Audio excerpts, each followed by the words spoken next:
बहुत पुरानी बात है। एक गांव के किनारे एक जंगल था। वहां एक किसान अपने जानवरों के साथ रहता था।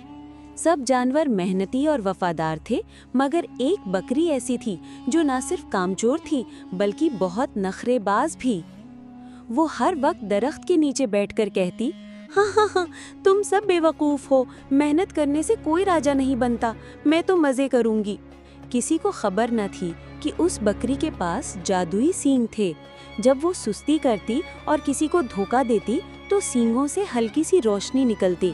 लेकिन ये रोशनी कोई आम रोशनी न थी, ये एक सुस्ती का जादू था जो आहिस्ता आहिस्ता पूरे गांव को अपनी लपेट में ले रहा था।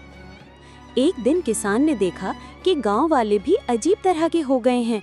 कोई काम पर नहीं जा रहा, सब इधर उधर बैठे जमाइयाँ ले रहे हैं। हत्ता के चरिंद परिंद भी सुस्त हो गए थे। मुर्गी अंडे देना भूल गई, बैल खेत जोतने से इनकार कर गया। किसान ने समझ लिया कि ये सब कामचोर बकरी के जादू का कमाल है। उसने एक बुजुर्ग बाबा से मदद मांगी। बाबा जी ने कहा, इस बकरी के सींगों में जादू है, लेकिन इसे तोड़ने का एक ही तरीका है, बकरी को खुद मेहनत करने पर मजबूर करना। ये सुनकर किसान ने एक चाल चली। उसने बकरी को जंगल के अंदर एक जादुई तालाब के पास भेज दिया, जहाँ की घास सब जमर्रुद की तरह चमकती थी और पानी शहद की तरह मीठा था। लेकिन तालाब पर एक कुफल लगा था जिस पर लिखा था, जो मेहनत करेगा वही फल पाएगा। बकरी ने 1000 कोशिश की, मगर कुफल न खुला।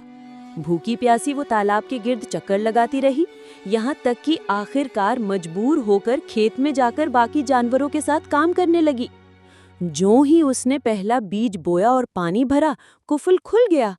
तालाब से रोशनी का एक तूफान उठा और बकरी के सींगों का जादू खत्म हो गया। अचानक गांव में सब जाग उठे, जानवर खुशी से उछलने लगे और परिंदे गाना गाने लगे। मैं समझ गई हूँ कि सुस्ती का जादू सबको बर्बाद कर देता है। अब मैं भी सबके साथ मेहनत करूँगी। उस दिन के बाद वो बकरी कामचोर बकरी नहीं बल्कि जादुई मेहनती बकरी कहलाई, जो गांव में खुशी और बरकत लेकर आई।